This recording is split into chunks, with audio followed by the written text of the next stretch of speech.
Okay, now there's letting your mailbox go, and there's like letting your mailbox go. Look at this. Look at that, huh? Well, at least you can see the address still, right? What do you think, guys? Am I going to be able to clean that?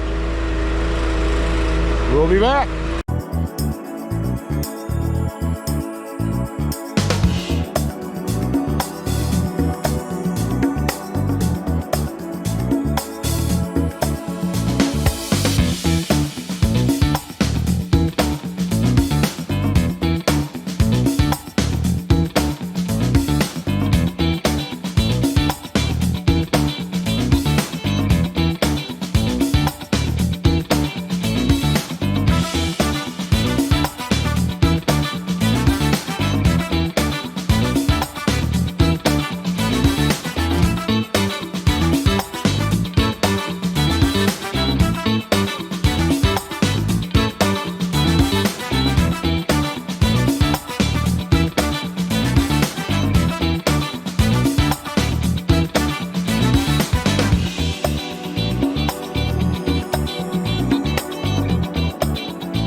Shall we? Look at that, huh?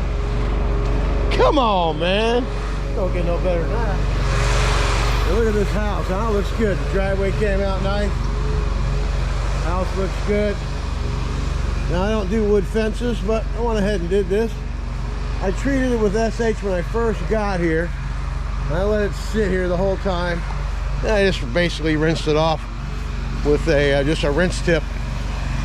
No pressure, just light pressure, you know what I mean? All right, guys, that's gonna wrap this one up. We got another house wash and a driveway coming up. It's a small little place, 1,500 square foot with a one-car driveway. And then we have another driveway to do. And that'll wrap up today. Tomorrow we got a house and pool cage to do and a driveway, so that'll wrap up the week, and then we'll have a week off, all right? All right, let's get after it. It's going great today. Just got to get after it.